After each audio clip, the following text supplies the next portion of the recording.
To begin,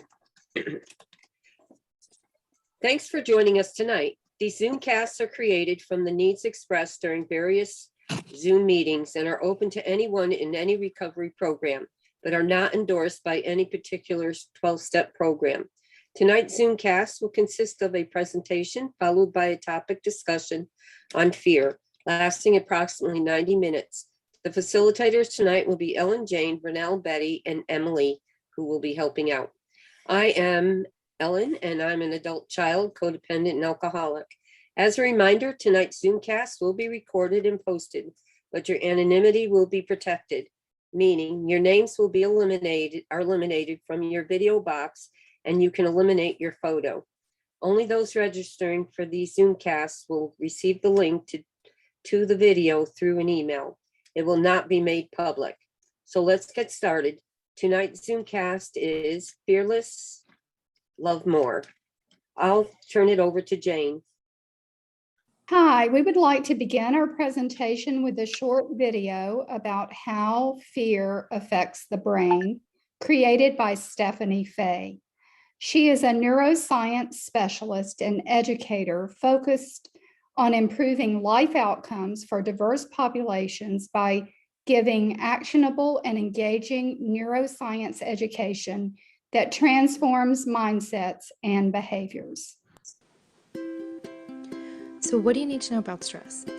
First, you need to know that too much stress not only feels bad, it can actually make you physically sick and can impair your brain, including your memory, decision-making, and how you perform at school, at work, and in your personal relationships. So what is stress? Stress is actually a form of fear.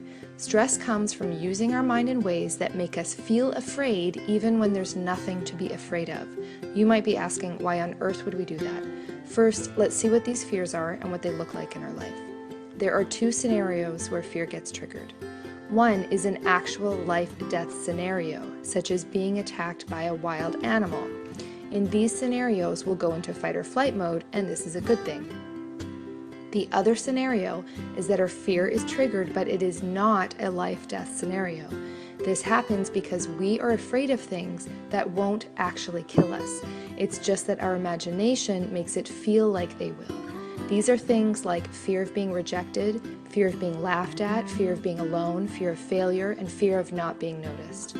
When these fears get triggered, and it's not an actual life-death situation, our fight or flight system will kick into gear, and this takes the form of us feeling angry, blaming, mean-spirited, aggressive, irritated, as well as depressed, anxious, and overwhelmed. The reason we act out like this is because our brain has a built-in alarm system that helps us act quickly to get out of danger without analyzing too much. For example, if a car was racing towards you, you don't have time to start calculating how fast the car is going or how fast you can run. You just need to get out of the way. In order to do this quickly enough, the brain cannot waste extra time analyzing all of the information coming in. So it takes a really fast snapshot and then divides everything into only two categories, threat or non-threat. Once something is seen as a threat, a part of the brain called the amygdala basically gets top command over everything and shuts off access to many other parts of the brain so that you don't spend time analyzing. This means that even when we're in situations like an argument or feeling afraid of rejection or seeing a person who looks or acts differently than what we're used to, there's a good chance your brain will just quickly throw those things into the threat category, and you'll act out that threat before the rest of your mind has a chance to analyze it and realize that it may not actually be a threat to your survival.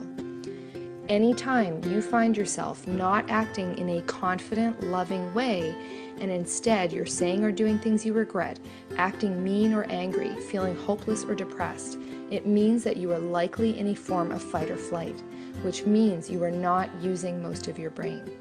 Some of us have fear systems that are more active or sensitive than others. This can happen when we have spent a lot of time in environments where people are regularly stressed, overwhelmed, anxious, or angry. Like we saw in the last video, the more you use a network, the stronger it gets. The more you're around other people who are stressed, angry, overwhelmed, the more your fear networks will be activated, and the more you will start to build up networks that get stronger and stronger in detecting threat. After a while, a lot of things will trigger your fight or flight reaction, even if they're not threats to your survival. In order to not let fear and stress negatively affect your life, what you need to do is override the fear system that might be in overdrive.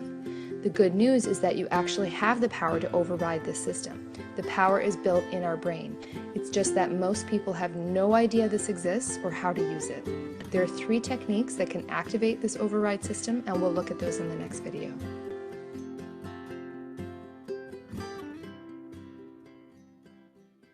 Hi, I'm Jane, and I'm a grateful recovering codependent. I'm going to read an excerpt on love versus fear from Global Conversations with Ken and Mary R., founders of Codependence Anonymous. Ken says, for many of us, fear is our guardian. It helps protect us from harm. As codependents, we habitually use fear to protect ourselves from any opportunity of being shamed by others. Our fear may be cloaked in anger or resentment, rage, pain, or loneliness. Oftentimes, our passivity, silence, manipulation, isolation, rage, violence, denial, or even deceit are our expressions of fear. Others' feelings that show up as fear may be concern, anxiety, nervousness, and feeling uptight or scared. In my recovery, I have come to learn that there are really only 2 consciousnesses, and I believe that those are both love and fear. Interesting enough that fear isn't even real. It is a story that I create in my head about how bad something may be. It is a story that I tell myself about the future. It is never about the here and now. So I scare myself about what may happen in the future, whether that might be about something happening tomorrow, the day after, or next week. But it isn't actually happening. But I still feel the fear that leaves me in the here and now feeling pretty terrible. And I've come to learn that you don't scare me. I may scare myself about you. In my codependence, I would blame others for scaring me, but the fact was I was scaring myself in response to you. It came from being hurt, shamed, and terrified at various times as a child. That fear became normal, and I would use it to try to protect myself from bad things happening again. Only I couldn't really tell anyone that I was afraid.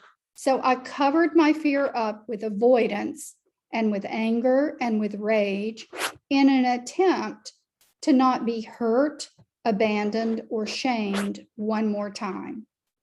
It was all about protection, always on guard, always hypervigilant, always trying to stay one step ahead of you. So fear became my salvation, and I would use it in place of faith. So rather than trusting in a loving higher power, I would trust in fear and the stories I made up in my head about what you would say or do. But if you ask me how I was doing or feeling, I would say fine, because telling you I was afraid was way too vulnerable. Again, this comes from Global Conversations with Ken and Mary R., and the complete presentation is included in our references. Now I'll turn it over to Ellen. Hi, I'm Ellen, and I'm an adult child codependent and alcoholic. Okay, from fear to fearless. This is my story about my recovery journey from fear to becoming fearless. I knew I needed something, but I didn't know what I needed. I began therapy at the age of 36, March of 92. I thought my problem was my husband because he used and drank, and if I had help, I would be able to fix him. I began my recovery journey with group therapy and attending Al-Anon meetings. I soon found out that I don't have the power to fix anybody, else. The only one that I could change was me. I related to what I heard about codependency and what an adult child is. I didn't know what fear, the fear of abandonment or the fear of rejection was. My mom was a stay-at-home mom, so how could I be abandoned? My dad always had a second job, but he was always home for supper every night. I had a couple of intense therapy weekends to focus on my issues with my dad and my husband. I thought I was done with all that because I felt happy, joyous, and free. I ended my group therapy after about 3 years because my therapist moved, and as a group, we decided not to start all over again with someone new. I continued with Al-Anon. A few years later, I found AA, and with the help of a coworker, the group I began hanging out with introduced me to CODA and ACOA meetings. I didn't get a sponsor or work the steps until after November 14 of 2009. That was the day I walked into the ACA meeting in Hickory, North Carolina, after relapse. I attended lots of 12-step meetings, seminars, and other recovery events. I finally found the courage to ask someone to be my sponsor. She said yes. I had so much fear of rejection that it took me 3 months to ask. All the steps I have taken in my recovery journey have given me the pieces of my life puzzle. I still didn't understand that I had fear of abandonment and rejection until I began dating someone in the spring of 2015. We had a date to meet at an event at the beach very early in the morning. I loaned my truck to this man so he was able to go without having to depend on the bus system. I searched for him when I arrived and could not find him. My phone wasn't working, and I was unable to contact him to find out where he was. I didn't see my truck anywhere or him either. I made myself very visible. Later that day, I called him to find out what happened. I gave him the benefit of the doubt that he overslept or something. He never tried contacting me. He was sitting about 4 rows ahead of me and never left his seat. He confessed he actually did see me at one point, but never got out of his chair to get my attention. I became so angry and so many other feelings surfaced. It took me a while to identify them. I felt I wasn't worth looking for. Self-hate and self-esteem issues surfaced. I told him I never wanted to see him again and never to contact me. The following weekend was a retreat I attended every spring and fall with lots of workshops. Every time I attend camp, there is a workshop that helps me through whatever I am going through at that moment. In 2016, I attended a grief workshop using pictures that I identified with. I chose this little girl because she looked angry and sad all at once. And that is how I felt. We broke up into groups of 3 and shared. We chose about the pictures that we chose. While I was sharing, I cried like I never cried before and discovered I felt abandonment, rejected, and where my fears came from. I was so raw and vulnerable that day that I don't remember what the second workshop was about. I decided to take care of myself and process my feelings. I walked, I swam, and I had a massage. I did not sleep that night at all. I called my sponsor after the weekend was over. I said, I had a breakdown, and she said it was a breakthrough. Yay! I felt more fear. What other feelings and memories were going to come up? I stood up to the fears and faced them head on. I used my recovery tools that I acquired over the years and attended meetings. I forgave and let go. What an amazing feeling when I let go. Working through feelings and making it to the other side is wonderful. So where did these feelings come from? I am the oldest of 3 children, and I have a brother and sister. My dad drank, although I never saw him drunk. I discovered last summer that my great-grandfather was an alcoholic. My great-grandmother she was the tough one. She was a Mennonite. She married outside of her community and was shunned by her family. My dad's parents dropped him off at his grandparents before he was 9 years old. He lived in California until he was 14. His parents picked him up after his sister was born so he could care for her. He had to quit school and give up his life. He began drinking and smoking at 14. I followed in his footsteps. My dad had abandonment issues. My dad always worked 2 jobs, and before going to his second job, he came home for supper. I would walk to meet him after school so I could talk to him about what was happening with my mom. My dad always said to be patient and understanding because she is ill and can't help it.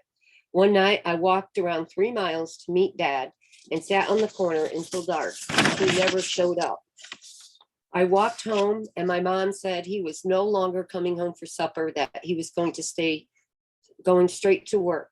He never said a word to me. I had a person in my life that I thought was a good friend. 2 years ago, he blew up and said some really mean, hurtful things to me. I heard my dad's voice just like when I was a child. Be patient and understanding because he suffers from a mental illness. Oh my gosh, that brought me back to my childhood. I realized I wasn't married to this man and I did not have to take his abuse. It took me a few months to process everything. I wrote him an amends letter, forgave him, and he's out of my life. When I was 7 years old, I was instructed to take my sister, who was 2.5 years old, for a walk around the block. I was almost home when some friends invited me to play kickball. I was so excited about playing, I left my sister in the stroller while I played. She climbed out and went home. A few minutes later, my very angry dad came in to get me. I received a beating that night that left marks on my body. I remember 2 beatings while I was young. My Aunt Ruth saw the marks on my back, confronted my dad, threatened to call social services. She was my hero. My parents expected me to be the little adult at 7 years old. People complimented me how grown up I was at a very young age. I witnessed my dad beating my brother when he was 5 years old for damaging my property. It was awful to watch, and my brother has no recollection of the beating. I grew up fearing my dad, especially when he yelled. If he raised his voice, I listened. My mom showed signs of mental illness when I was 13 years old. She always had high anxiety and used tranquilizers to treat the anxiety. One day in particular, all 3 of us were all kept home from school. She believed pink was the devil's color and we needed to remove all pink items from the house and put them in her car. My sister was so upset about her stuffed turtle. I cut the pink out and placed it with blue. Blue was my mom's favorite color. My sister still shares how grateful she was that I took care of her that day. The craziness stopped that day when I refused to put my dog in the car because her name was Pixie and it began with a P, like pink. Her name began, I missed a lot of school that year and almost had to repeat 8th grade. My mom was so paranoid, she believed everyone was lying to her. She accused my foster brother and abused him. He was finally removed from the home because she believed he was telling lies about everybody, about what was going on in our home. My dad saved his life. She was also accused me of telling lies to everyone. My mom decided to come to school one day and talk to my shop teacher to explain to her I was a liar and not to believe anything I said. My teacher had shamed me in front of my shop class one day. After she met my mom that night, she apologized to me, saying she didn't realize how bad my home life was. The year I was 14, we got into an argument. She chased me around, broke my locked bedroom door. I tied sheets together and climbed out of my second floor window. The knots didn't hold up and I fell, injuring my knee on a metal ladder. A boy who I attended high school with saw me walking and offered me a ride. We rode around and talked for hours, and he convinced me to go home. He convinced me to go home to continue going to school and graduate. He said, because I had no money and I would end up on the streets and who knows what would happen. I only had 3.5 years to graduation. I was very grateful for that person. I walked in the door and my mom was sitting on the couch. She looked at me and said, "What the hell are you doing back? I hate you." These words stayed with me. My knee swelled up and stayed that way for weeks. I was never taken to the doctor or the emergency room. Every winter, my knee hurt, and it's a reminder of that night. I also found out that my dad shared with my mom about feelings that he had for me, that a dad should not have for a daughter. He never approached me or touched me in that way, which I'm sure fueled the hate she was feeling towards me. My life was a nightmare. I drank to deaden my feelings. I had moved in with a friend of mine in my senior year for 3 months. My dad called after about a month to see if I was coming home, and I asked if he was going to be there. He said he didn't know. I found he was home every night until I came home, and then he went back to going to work. I hated my life, and I didn't want to live. I hated me. I thought a lot about taking my life. I was actually working on a plan when a couple of friends showed up. My history affected my relationships with men. I was very obedient, and I cringed every time a man raised his voice. The first marriage ended very badly after 5 years. I jumped into the next relationship quickly. The relationship lasted 13 years. Towards the end of this marriage, I knew there had to be a better way. A coworker told me about counseling and Al-Anon.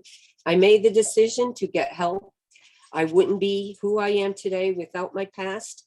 I am so grateful for all the ones who have been part of my life and my recovery journey. I know I'm Superwoman. I know I am strong. I know I've got this because I've had it all along. I'm phenomenal and I'm enough. These are lines from a song a fellow traveler shared with me, Broken and It's Beautiful by Kelly Clarkson. I love that song. I'm also going to read a poem that I love, a poem by Charlie Chaplin written on his 70th birthday. When I started loving myself, I understood that I am always and at any given opportunity in the right place at the right time. I understood that all that happens is right.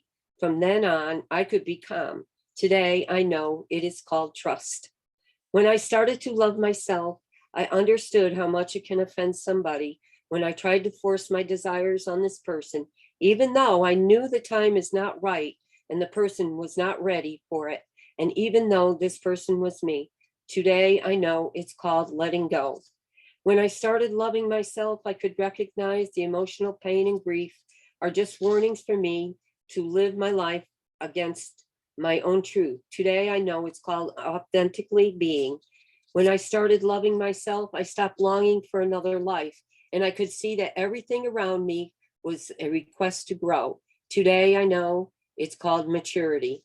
When I started loving myself, I stopped depriving myself of my free time and stopped sketching further magnificent projects for the future. Today, I only do what's fun and joy for me, what I love and what makes my heart laugh in my own way and in my tempo. Today, I know it's called honesty. When I started loving myself, I escaped from all what wasn't healthy for me, from dishes and people, things, situations, and from everything pulling me down and away from myself. In the beginning, I called it healthy egoism, but today I know it's called self-love. When I started loving myself, I stopped wanting to be always right. Thus, I've been less wrong. Today, I've recognized it's called humbleness. When I started loving myself, I refused to live further in the past and worry about my future. Now I live only for this moment where everything takes place. Like this, I live every day and I call it consciousness. When I started loving myself, I recognized that my thinking can make me miserable and sick. When I requested for my heart forces, my mind got an important partner. Today, I call this connection heart wisdom. We do not need to fear further discussions, conflicts, and problems with ourselves and others, since even stars sometimes bang on each other and create new worlds. Today, I know this is life. And thank you for listening.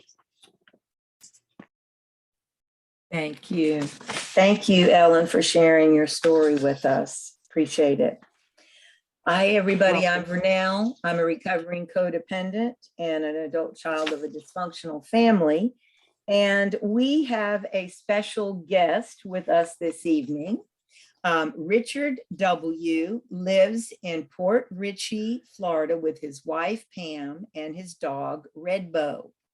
He has been a member of CODA since February 2018. He sponsors others and performs service work by facilitating newcomer meetings, step studies, big book meetings, and sharing his story. He has taught meditation since 2004, and he currently identifies ACA as his primary fellowship. And Richard has offered to lead us in a 5-minute meditation tonight. So Richard, I'm turning it over to you. It's all yours. Thank you. Thanks, Vernell. I'm Richard, ACA CODA. And I'm going to mainly focus on the mind in meditation, and then we'll do a short meditation. So there is something known as the 7-point posture, but it's going to take a little bit longer if I do that. So instead, I'm going to do an abbreviated version, which is basically just make sure your back is kind of straight. Now, the back will have a bit of a curve to it. That's natural. But you want to kind of sit up straight, almost like there's a string pulling your head. So you're kind of sitting on your sits bones. That'll allow you to breathe deeply and enter into a meditative state. So the mind in meditation. So really, there's nothing that you have to believe in or disbelieve or anything like that. You're just allowing the mind to enter into a resting state, a spacious state. And the mind in meditation, there's this myth that, you're not going to have any thoughts. And the saying is that as long as there is a mind, there will be thoughts. They say that it's a tall order to ask for meat without bones. So thoughts are the natural byproduct of the mind. It's what we do with thoughts in meditation that's different than what we do in regular waking consciousness. Regular waking consciousness, we kind of grasp after the thought. So thought leads to thought, leads to thought. And that can result in, anxiety, fear, depression, all that type of stuff. Instead, in meditation, it's almost like you're watching the thoughts pass by your mind, kind of like watching clouds, right? You don't grasp after the cloud, you just recognize it, see it, and let it pass. And the other thing is that the mind in meditation, it's kind of like driving a car that's in need of a wheel alignment. So this car has a habit of veering off to the right. So your mind has a habit of chasing thought. So instead of beating yourself up about it, which is just more discursive thought, you're just going to gently bring your mind back to the support. And there's lots of different supports for meditation, for the mind in meditation. I'm just going to use the most common one, which is the breath. Okay. And it's not like a dialogue. Now I'm breathing in, now I'm breathing out. Instead, you're just kind of being mindful of breath. Whenever you find yourself distracted, just bring your mind gently resting on the breath. And that's really the instruction. So with that, we'll just do a couple of short minutes of resting in the nature of mind. And I've got my little thing here, so my little singing bowl. So.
Okay, well, thanks so much for letting me share that with you. And Vernell has my contact information. If you have questions about meditation or anything else, please feel free to reach out to her. Thanks, Vernell. Thank you, Richard. We have you in our resources and we appreciate you taking the time to be with us. And I know it helped me. I'm sharing my story next and it just helped me just totally relax. So thank you. Thank you so much. Okay, everybody. I'm Vernell again, and I'm going to share Grateful Recovering Codependent again and an adult child of a dysfunctional family. This is my story of how I learned fear as a child and how I came to discover ways to fear less and love more. I am not an expert, simply a fellow traveler who has worked the 12 steps and done the healing work of recovery. Love is what we were born with. Fear is what we become. Marianne Williamson. Starting out my life. I was the first born of two girls to Alice and Bob, a young married couple living the American dream in North Miami, Florida. In the early 50s, when I was 3 years old, my dad was diagnosed with MS. This drastically changed the family dynamics. We were not a typical American family. Enmeshment and family dynamics. My maternal grandfather, grandmother, uncle, aunt, and two cousins lived next door all together in the same house. Boundaries, limits, and respect for another's privacy were null and void. My Cuban grandmother was the matriarch of the family. She was an excessive worrier, hypochondriac, overly protective, and an overeater. My grandfather was a stoic Brit with a stiff upper lip and a dry sense of humor. My uncle suffered from wartime PTSD and had been coddled and babied as a result. He was a ladies' man and stayed away from home as much as possible. My aunt, his wife, was mentally ill. It did run in her family. My mother had a big, overwhelming job of taking care of a husband with disabilities and raised two little girls. This was not how she expected it to be. Due to the Catholic background, some family members chose to call her Saint Alice because of her virtuous, self-appointed role of the perfect wife, mom, daughter, and sister. Being overly responsible for the needs of others, she gave and gave and gave until, boom, her emotional volcano blew. When things calmed down, it was swept under the rug like nothing happened. Then we would eat. When an adult, my mother shared her reason for staying with my father. Her hope was that my sister and I would learn to be compassionate, caring, and kind, a worthy goal. Instead, what I learned from her behavior was frustration, ego, anxiety, and resentment, which equate to fear. I do not blame her. In essence, I simply became her. I would repeat similar learned behaviors in my marriage, which harmed me, my husband, and my children. Today, I embrace the deep history of my family of origin. I have empathy and understanding. I love them for giving me the gift of life and enough painful life experiences to propel me to follow the recovery path. If it looks like love, acts like love to a child, it feels like love. Soon I would understand the term smother love. My grandmother constantly worried one of us kids would get hurt, future fear. As a kid, I loved to sit by the record player and listen to my uncle's old musicals. My aunt would say, "Get out of here, go outside and play. I've got to clean the house." My grandmother and aunt would argue, scream, and curse at each other, and these two women would be my daytime caregivers for the first 4 years of my life. Our family clan was a textbook example of enmeshment. Like a beautifully woven tapestry rug, a masterpiece on the outside, When turned over, it revealed a knotted, tangled mess of unresolved emotions. We had a very colorful family tree. Sorry guys, messed up. Excuse me. Okay. Chaos and drama were the norm, a byproduct of fear. The safety of having peace and calm went by the wayside. My great Aunt Amelia once exclaimed at a family gathering, "It is a revolution." What was behind these unhealthy, fearful behaviors? The story continues. Generational family tragedies. At age 13, my maternal great-grandmother was left to become caregiver to a newborn and a 2-year-old after her mother died in childbirth. Due to stress, her father chose suicide 2 years later. Other suicides took place, including her own husband, who took his life on their wedding anniversary in 1932. Coincidentally, this was the same day her father took his life years before. Many of her children died at birth or later. This was a perfect breeding ground for fear to grow. More than ever, I believe fear was woven into my DNA. It was a driving factor most of my life. As a child, I was surrounded by fearful people, places, things. I believed the Getcha God was waiting to strike. Not everything that is faced can be changed, but nothing can be changed until it is faced. James Baldwin. About the age of 5, I began witnessing angry and verbally abusive behaviors between my parents. I became the self-appointed family hero, the little peacemaker. I put myself in the middle, trying to arrange the outcomes. I was powerless even then, but I didn't know it. This was the beginning of my internalization of the learned family generational behaviors of codependency, another word for fear. The favorite family emotion was anger. Like an iceberg, anger was at the tip and fear lied beneath. I became hypervigilant. I didn't feel safe and secure. Fear was becoming ingrained in my consciousness. My true, authentic little Vernell went into hiding. Under the anger was pain, hurt, and unresolved grief.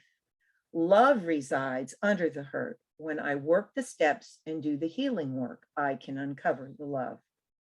This was how normal families lived, right? My family loved me, fed me, sheltered me, got me almost anything I asked for. I was cared for, but not emotionally supported. I was loved, but not treated lovingly. In our house, the unspoken rule of don't talk, don't feel, and don't trust was worshiped.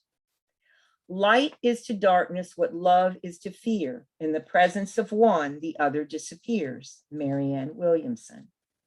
My emotional train wreck moment. My grandmother made it her daily job to assist with household chores and help take care of me and my sister. I was between the ages of 6 and 8 years old and sitting in the living room on a couch with my grandmother.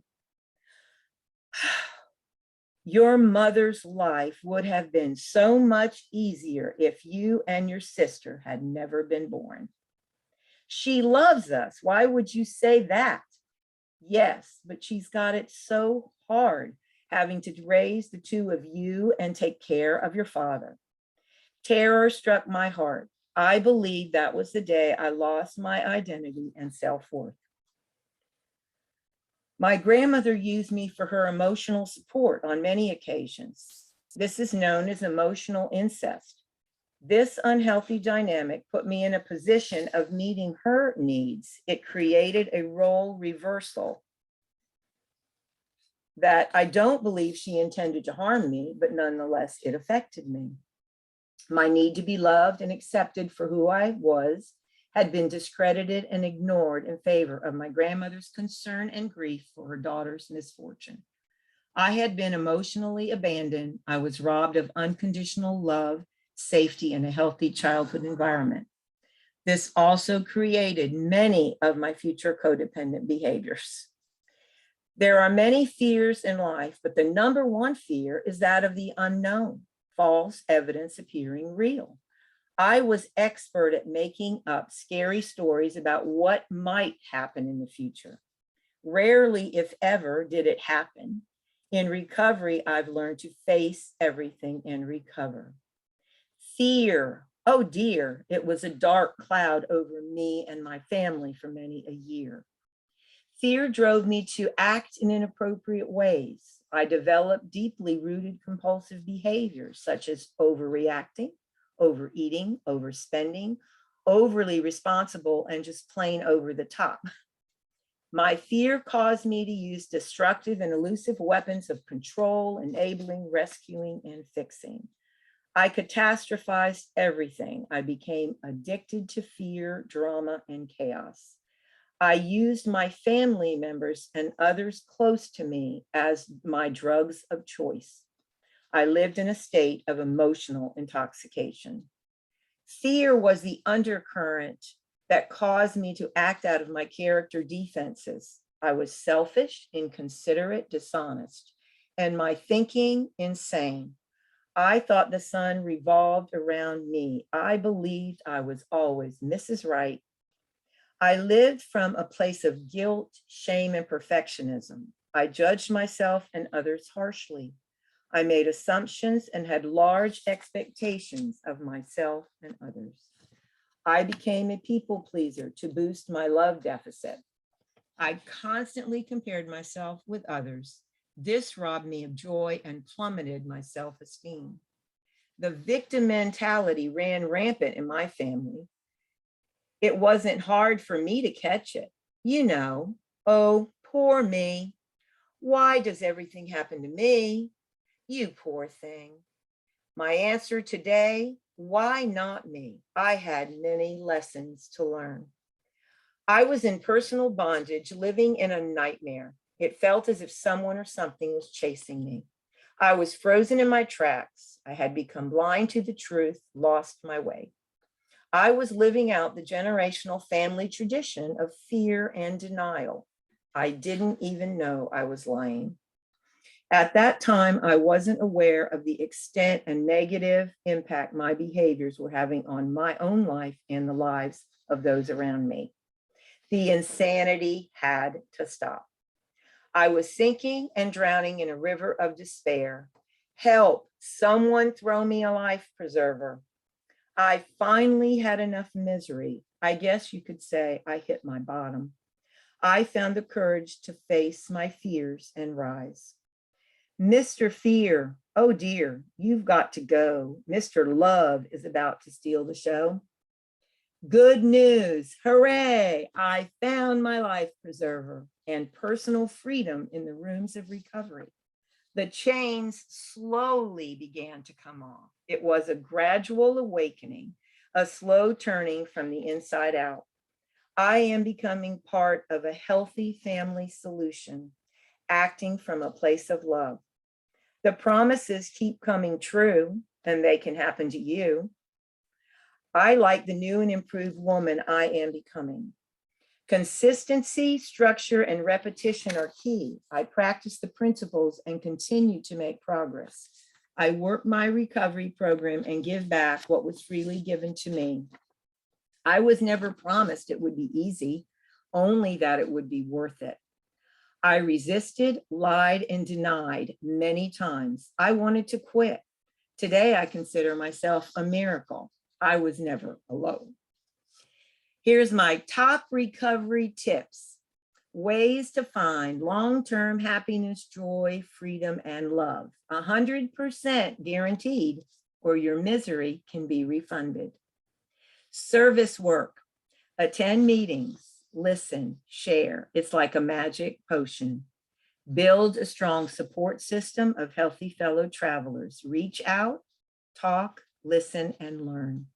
Find a wise, supportive sponsor, one who walks the walk, not just talks the talk. Work the steps, do the healing work. The rewards are priceless. Be a supportive sponsor. Carry the message of recovery. Give back the experience, strength, and hope that was freely given to you. It goes full circle. Trust God, trust me, trust the process. The odds are in my favor. Surrender to a power greater than me. Work steps 1, 2, and 3 on a regular basis. The giving up steps. I can't, he can. I think I'll let him. Pray and meditate. A prayer of help me can be enough. Prayer is talking to God and meditation is listening. This helps me stay mindfully in the moment. An attitude of gratitude. It's hard to be fearful when I'm feeling grateful. Fear lives in the future and gratitude lives in the now. Awareness. I recognize fear. I can accept it, interview it. Fear, what are you trying to tell me? Then I can detach and ask fear to take a hike. Then I can breathe. Choice. This is one of my favorite gifts of recovery. No more I have to. I get to choose to fear less and love more. Real choice is God's gift to us for letting go. Big red book. Live emotionally sober. To be fearless, I stay out of the victim triangle. Good riddance to the persecutor, victim, and rescuer. These roles don't serve me anymore. Greater things await. Recovery is overcoming the fear of living. I'd like to end with a story that I believe is a metaphor for life. On a family trip to Gatlinburg, Tennessee in 2014, the gang decided to go rafting on the Pigeon Forge River. The 7 of us parked the car, got on the bus that would take us there. While on the bus, the guide gave us instructions about what to expect. Okay, folks, if by chance the raft flips, number 1 rule, don't panic, just float.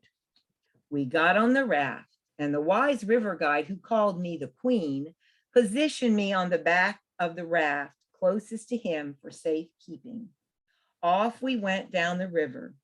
It was calm, then it got a bit rough, but we merrily rode along. Suddenly, out of nowhere, the unimaginable happened. Did you guess it? The raft flipped, and all 7 of us, including the guide, went for an unexpected swim in the river.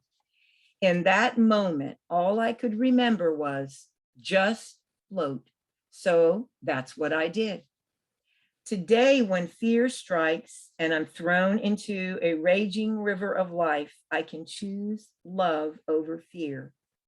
Recovery is a journey, not a destination. I let go and enjoy the ride. That's my story, and I'm sticking to it. Thank you for letting me share, and thank you all for being here.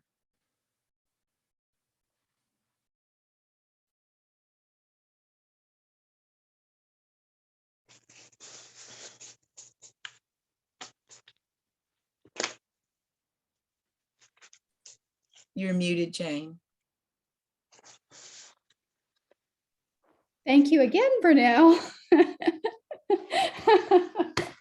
Oh, I'm Jane, and I'm a grateful, recovering codependent.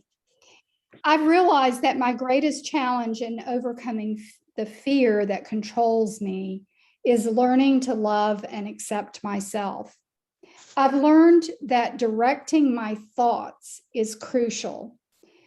When I love and accept myself, I no longer make up scary stories about what might happen if I allow myself to be known.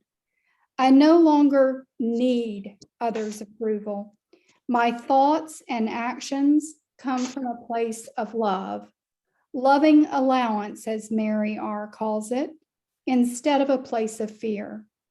I am considerate and honest with myself and others, approaching others with love.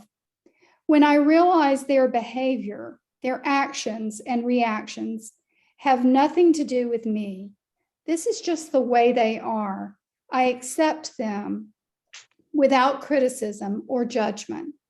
When I don't give up my peace because of their behavior, they have no power over me. I can live at peace. My self-esteem grows as I take responsibility for my behavior, my feelings, my thoughts. I don't need others to feel better about myself. I don't need to perform to feel better. I focus on progress over perfection. When I stumble, I am gentle and kind to myself. I no longer fear rejection, abandonment, criticism, or failure. I am at peace with where I am today. I enjoy each day, each moment. I am grateful for what I have, the beauty around me, the people in my life, the challenges that have strengthened me and pressed me beyond my comfort zone. I have confidence in God's perfect love and guidance today. Thank you for the opportunity to share my thoughts on loving more and fearing less. Thank you, Jane. Hi, I'm Betty, and I am an adult child of an alcoholic. I'm also in AA, CODA, and Al-Anon. I grew up in a traumatic and dysfunctional home where my father was an alcoholic and a pedophile, and my mother was extremely codependent. I had two younger sisters who would always be laughing and playing together, and I would envy them because I couldn't be like them. I wanted to, but I didn't know what stopped me. I had an older brother who sexually molested me. I was also sexually molested by my father and my mother's boyfriend. I didn't find out about this until last year after being in ACA for 9 months. One evening, the whole family went to my Aunt Anne's house, who was my godmother and my father's sister. I was 7 years old. Shortly after dinner, my mother and father decided to leave. I remember being very fearful because I had a feeling something bad was going to happen that evening with my father. I ran to my aunt and started crying hysterically about not wanting to go home. I cried, "Please don't make me go home." My mother yelled at me to get my coat, and I cried louder. My aunt said, "Let her stay here. She's upset. I'll take care of her and bring her home in the morning." So they left. And I don't remember what I said to my aunt, but it was very shortly after that my father disappeared. I heard later he was placed in a mental institution. After my father was gone, my mother was even more distant with me, but my brother and my mother's boyfriend continued to molest me. My mother continued to put me down every chance she got. She took away my dream of becoming an airline stewardess. I would fantasize about this when I was in school, dream about it at night, picturing myself working in the airport with a uniform on and a suitcase. And I would talk to my sisters about traveling all over the world. One day, my mother came to me out of the blue and asked me very sweetly, "What do you want to be when you grow up, Betty?" I was really surprised that she would even talk to me about this. I told her I wanted to be a stewardess. And she said, "Those women are very pretty, you know." And then she walked away. That one sentence took away my dream. I also remember questioning my mother when I was 13 years old about why her boyfriend was in my bed. Her answer was that I was dreaming. I told her I was not dreaming because I saw her at the door telling her boyfriend to come back to bed. And she just yelled at me, "You don't know what you're talking about," and walked away. Something snapped in me then, and from that point on, I remember thinking I was all alone and I couldn't trust anyone. These memories started coming back last year and was the start of my journey to finding Betty. Most of my life, I was miserable and I didn't even know it. I was always buying self-help books trying to fix myself. I had gone to therapy for 7 years when I was first in AA and learned nothing about myself. Today, I know I'm not broken and that there was a reason why I was always thinking there was something wrong with me. I started drinking when I was 17 years old and decided I needed to get away from my mother. Shortly after that, I met my future husband, who was an alcoholic. I met him at a dance, and I believed I unconsciously decided to get pregnant as a way of getting away from my family. My sister Dottie, who was a year younger than I, had gotten pregnant and wound up getting married and moving out of the house a year earlier. I believe that gave me the idea of how to get away from my mother. So I started dating, and shortly after I got pregnant and we married, and a few months afterwards, we found an apartment. And at the wedding in the church, my mother took my husband aside and told him to watch his money, that I was going to get him broke in no time. Because of this, he would never give me any money except for groceries, and he would always count out the change that I needed. We both continued drinking, and there was a lot of verbal and physical abuse on his part. I got pregnant again and had a son, thinking this would help the marriage, but things only got worse. After being married for 16 years, I decided I had enough and I wanted a divorce, and surprisingly, he agreed. I continued to drink for another couple of years, and then in 1977, I got sober in AA. A few months later, I met my second husband, Al, in AA. We got married in 1984. But fear was always with me. When I was in my 30s, my company gave me an opportunity to attend college for free, including the books. I agonized over this for weeks and finally decided not to follow through because of my fears. I didn't think my high school records would be good enough, and I was fearful of the commute. Late at night, it would mean traveling by subway to the ferry to Staten Island, and then a bus to my apartment. This was just too scary for me. This is what fear does. Fear had become a power greater than myself. In 1998, my son died. He was 29 years old and died of an overdose of drugs and alcohol. His father, my ex-husband, died a year earlier of the same addiction. I don't know how I would have survived if it wasn't for my husband.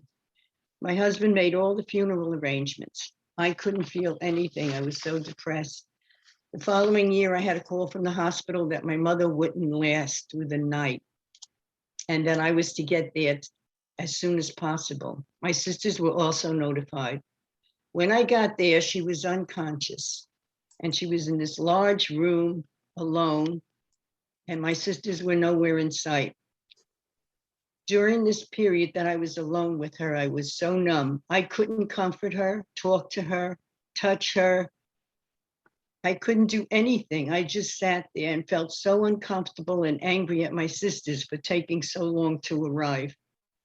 Then I heard the death rattle, and I knew she had passed. I felt nothing but fear and couldn't wait for my sisters to come. When they finally arrived, I didn't even tell them that our mom was gone. A year after that, my husband was having a bypass operation, and he never came out of it. It was a very difficult time in my life, having 3 deaths in 3 years. I had so much grief, and I was crying all the time, not knowing who I was crying for. I had stopped making my AA meetings for 15 years prior because I was embarrassed about always passing when it came my turn to share. And now I wasn't sure if I would pick up a drink. If it wasn't for my one friend in AA who was constantly on the phone with me, urging me to come back to the rooms of AA, I don't know what would have happened to me. So I went back to the meetings, and I still couldn't share. I didn't know what I was feeling. I just felt so lost, alone, and abandoned. I had a very small family. My 2 sisters lived in Florida along with my daughter Lisa and my 2 grandchildren. My brother was in a mental institution in Pennsylvania, but I had no desire to see him. I forced myself to go to meetings with my friends. And then one day at a meeting, I met this man who was so kind and understanding. And I got it in my head that I needed to rescue him because he was in a very difficult marriage. We got together, and in 2014, we moved to Florida, where I could be near my family. We started making CODA meetings and found a sponsor in 2020. And by working the steps with my sponsor, I realized I had PTSD and I needed to start making ACA meetings. At my first meeting, I knew this is where I belonged. To break the cycle of worry and fear, today I'm learning to focus my attention on this very moment. If I feel any fear, I just stop and ask myself, am I safe now? By concentrating on the here and now, making those dreaded phone calls, by doing my steps when I get fearful, and by sharing my fear with others, it helps rescue me from the what ifs and should haves. I no longer escape for hours on end by playing video games, which I have been addicted to for many years. By not blaming my mother for what happened and not visiting the past like I used to, I find I have more peace in my life. Being the chair at ACA meetings used to be so scary when I first started, but now it's easier and I'm not afraid to do it anymore. This is such a wonderful feeling and I want this freedom more in my life. Now all I have to do is start sharing more at meetings in order to get in touch with my feelings, no matter how scary it is. I no longer want to continue hiding from myself. Even though I have been in ACA for only 18 months, I can see a lot of progress, but I still have a lot more to learn. The one moment that really stands out for me was when I was in Walgreens for my second COVID vaccination in April of this year. I was just browsing the store, waiting for my friend to get his shot, when a song came over the loudspeaker. It was, "You Make Me Feel Like Dancing." And all of a sudden, I found myself dancing. Now, I don't do fast dances because I have no rhythm. Even when I was drunk, I didn't fast dance. Here I was doing a fast dance in public and I had rhythm. I didn't see anyone around, but the thought crossed my mind that with all the mirrors in the store, someone could be watching me, but I didn't care. I was having fun. I felt truly alive, and I continued to dance until the end of the song.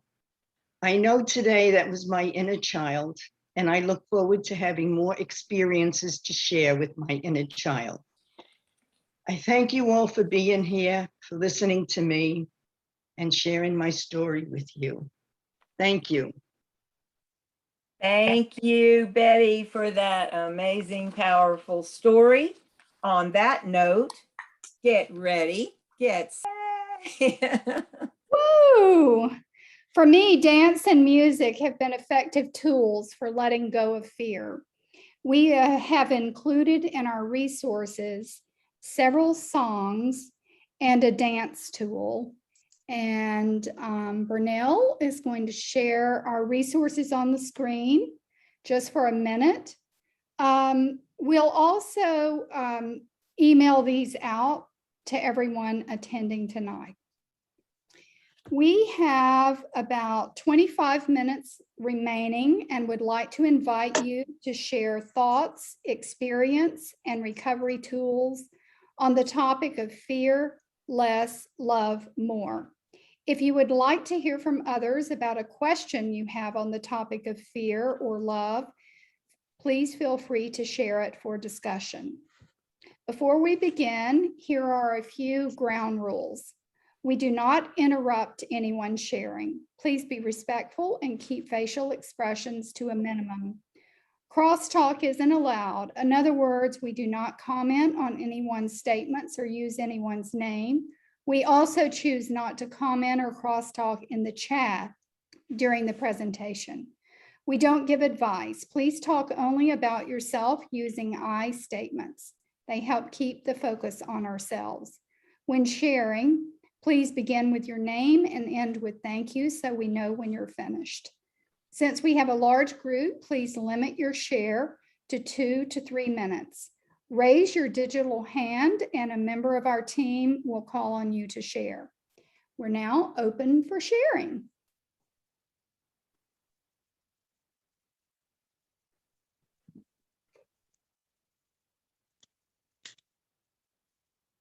No comments? My hand's up. Okay, couldn't see it. Okay, go ahead, Sharon. I thought these were awesome stories and very inspiring. Thank you, everybody. Thank you.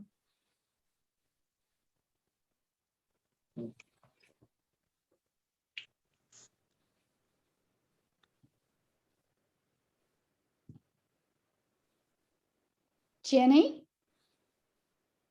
Hey, everybody. I'm Jenny. I'm an adult child. I just wanted to say thank you to everybody. Really powerful stories. Incredible.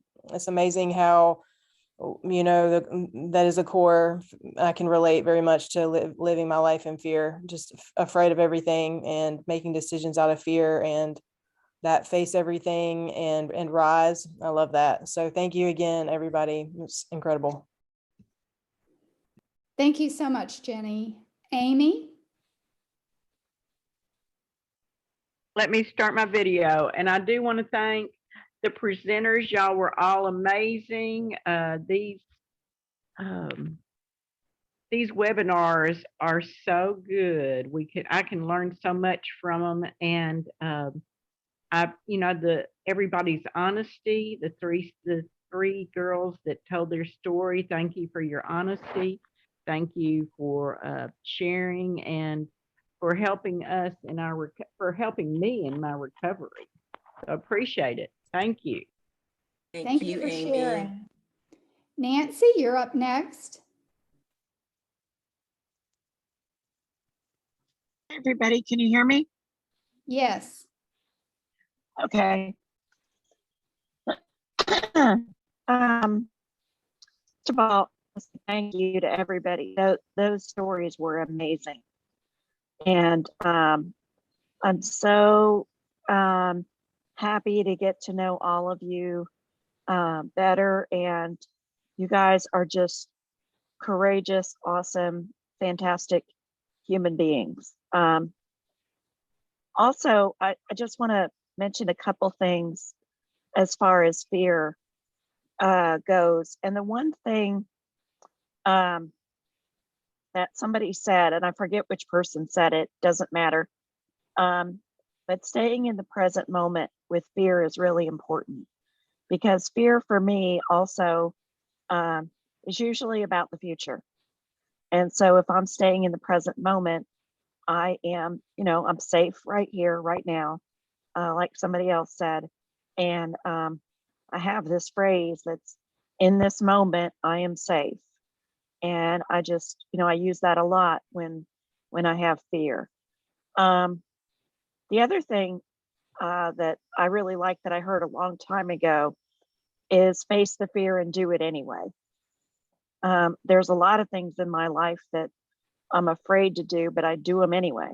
I have a severe vision impairment, so crossing the street can be a fearful experience for me, but I do it anyway because I need to do it. I need to keep pushing the envelope. So those are two things about fear. The other thing that I was really impressed with tonight is the little video that you guys had with the combination of fear and stress. I thought that was really good. And I'm going to look that up and use it in different parts of my life. So I really, really enjoyed tonight, and thank you all very much. Thank you, Nancy. Thank you, Nancy. Abby, you're up next. Hi, everybody. Abby, recovering codependent and grateful adult child. Well, not grateful recovering adult child. I'd like to also echo, you guys it was a great program. I love the diversity of everything, and very aware of the fact of just the fear of preparing for the presentation and knowing what goes into that. I certainly applaud you. And I hope this is not too graphic, but it did come from my my own sponsor. And it was one of those aha moments for me. If you're standing with one leg in the past and one leg in the future, you're actually peeing on the present.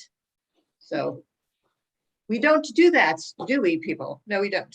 So, but no, I love that you guys were absolutely awesome. So thank you. And thank you to my sponsor Thank you, Abby. for that aha moment. Thank you, Abby.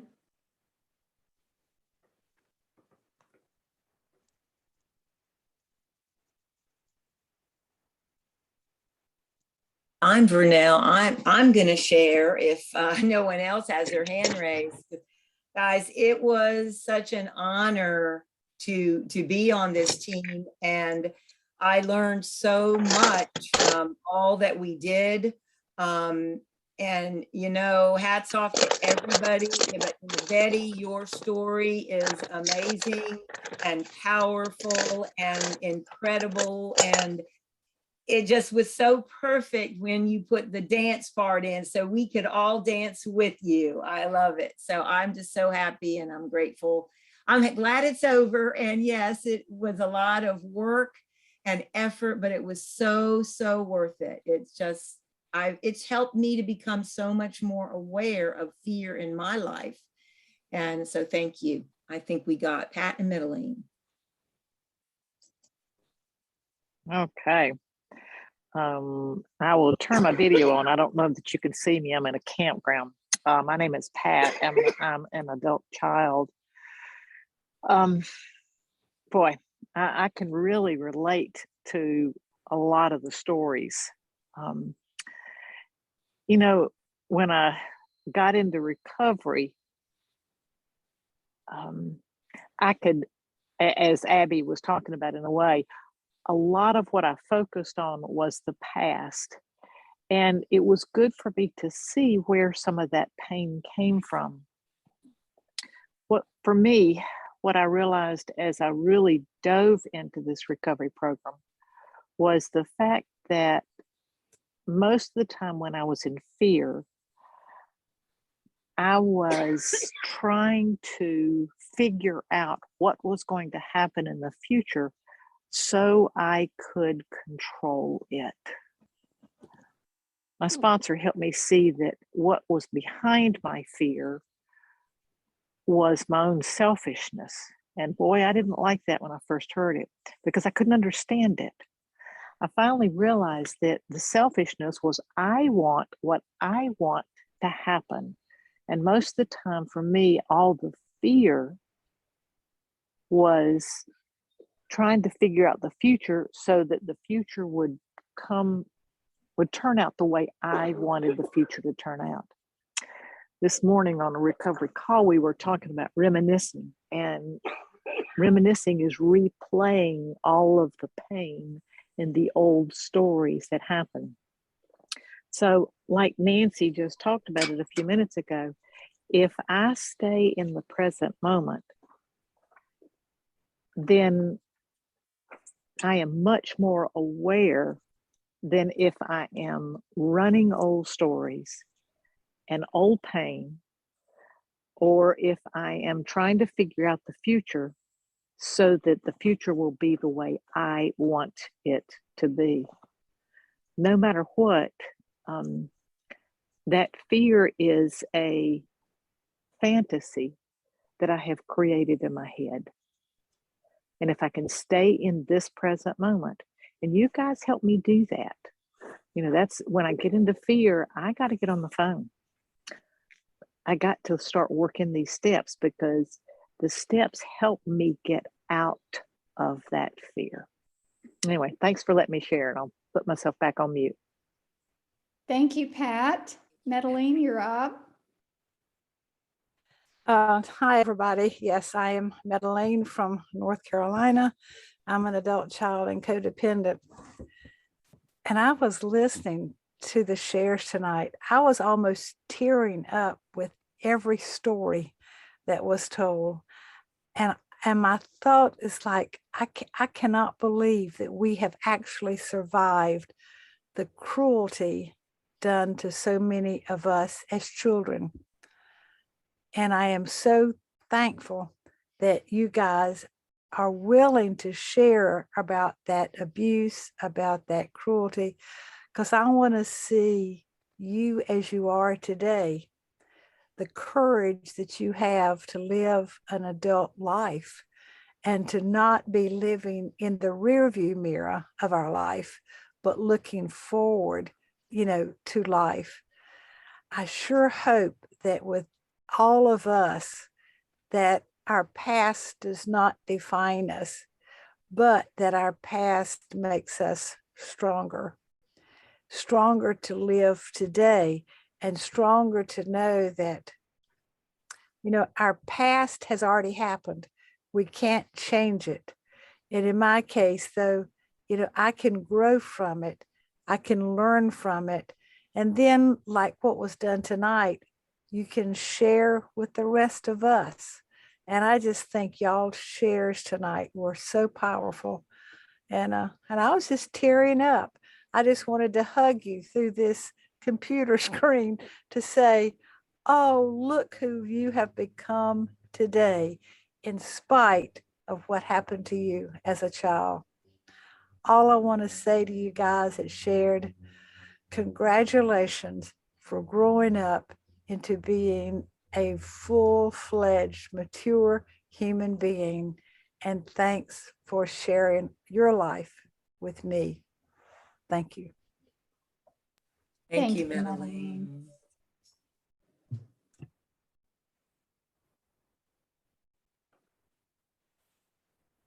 Hi, I'm Jane. I'll say something really quick while we're waiting for someone else to gather their thoughts. For me, being a part of this team and preparing, learning has been one of the most, I've worked on fear a long time. When I was in college, I even did a research project on how to overcome phobias.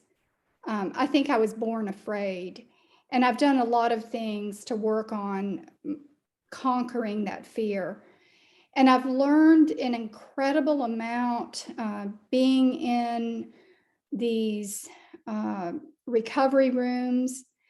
I think one of the biggest things that has helped me is being able with Zoom to attend a lot more meetings, because I know for me, reprogramming my brain takes a lot of repetition to undo what I've spent so many years just doing. But preparing the presentation was an incredible boost and helped me through some very challenging times over the past few weeks with family dynamics, getting to this place of letting go of fear and accepting family members and some of their craziness has had a tremendous impact on my family dynamics. And also just, doing this presentation, it is stepping way outside of my comfort zone. So I'm very thankful for this opportunity, and I'm very thankful for our team. Thank you.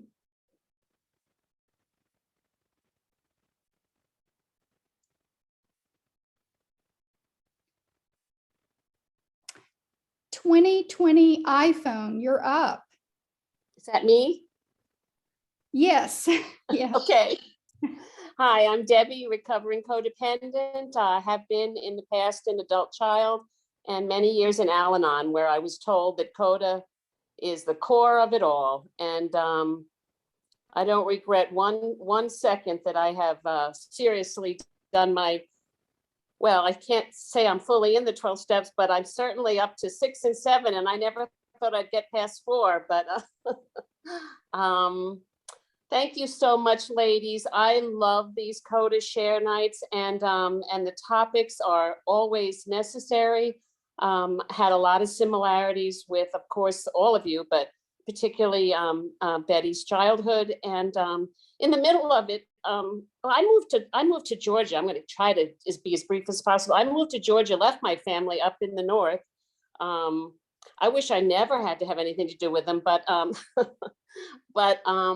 I'd rather use CODA to try to restore and be as kind and caring for them and the abandonment that they are feeling with me leaving. But I'll tell you, it's really just wanting peace from the drama and being able to work this program.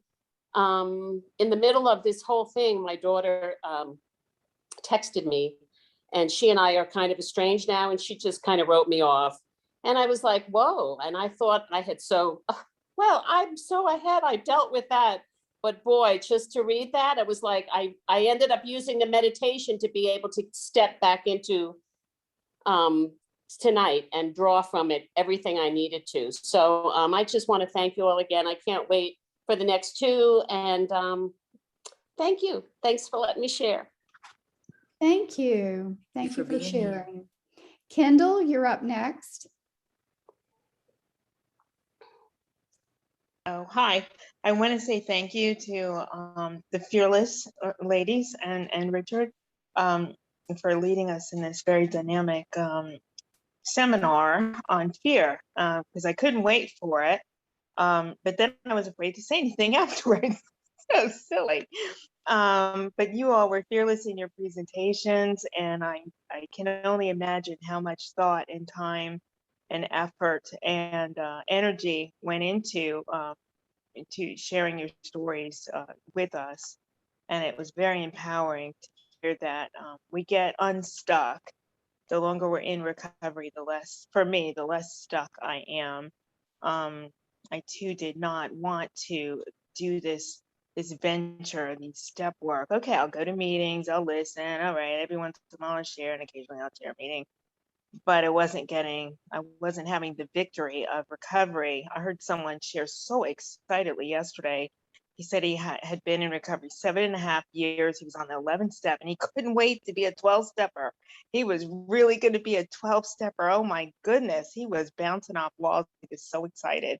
And I'm kind of in that mode too, just gingerly waiting my feet into the 11th step. It feels good to meditate. I didn't know that my sponsor told me just a few weeks ago, well, sit for 5 minutes and talk with God about your fear. I rolled my eyes in my car. She couldn't see me. Well, that's not going to work. But it did. It helped to calm me down and study why I'm so anxious and that I have choices. But some of the things that I like to write down things that resonate with me, and a couple that really struck chords that were said were fear less and love more. Choose love over fear. I like that term that was coined that I hadn't heard before, heart wisdom, smother love and enmeshment. And I know now I can detach from that, and I'm separate from it now. Recovery is overcoming the fear of living. I think that really sums it all up. And I don't need others to feel good about myself. And tragedy, this is just from me, tragedy, adversity, hatred, and abuse no longer define me. I heard it shared on a meeting today that recovery is based on changing our perspectives. And I can't come up with this by myself. I stay stuck if it's just me. So I'm so grateful for my friends in recovery and the strength and wisdom that's shared in these rooms, for sponsorship or fellowship, and for the grace of love over hate. Thank you so much. Thank you, Kendall.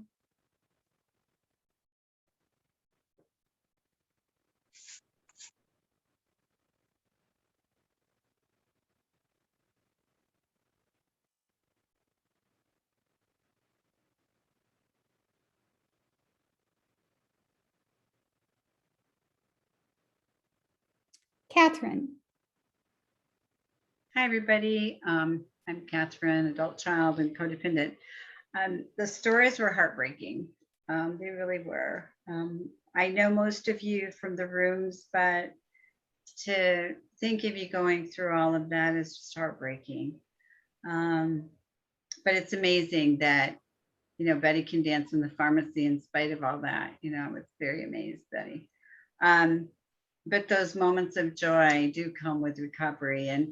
And looking back, I've had my own share of abuse and neglect. And, it's never easy to grow up that way. It has long-term effects. And being in recovery has taught me a lot of great skills that have come in handy. But when I was watching the fear, I was realizing that I'm still there, that, if a fear overtakes me and reactions come way too quick, where I don't have that pause, in between. Still working on that. And it was kind of good to see it, to be reminded of it. And in these rooms, hearing the stories, you realize that there is hope for everyone. There's really great hope for spiritual recovery and healing. And we see it almost on a weekly basis in these rooms. And it's just amazing. So thanks for sharing, everybody. I know what goes into these kind of presentations, and that's a lot of service. So I really appreciate it. Thank you. Thank you, Catherine. And Jenny, you're up next. Hello, I'm Jenny, an adult child, and I just wanted to thank you all so much for tonight and your shares. And my fear is the computer. I couldn't put my hand up. I didn't know what to do. And so I thought, well, I'm not going to finish the evening before I find my hand. So I found it. Anyway, thank you all so much. And next time I'll be braver. Thank you, Jenny. We're about out of time. After the meeting closes, we will stay on for 10 to 15 minutes for any additional thoughts or shares.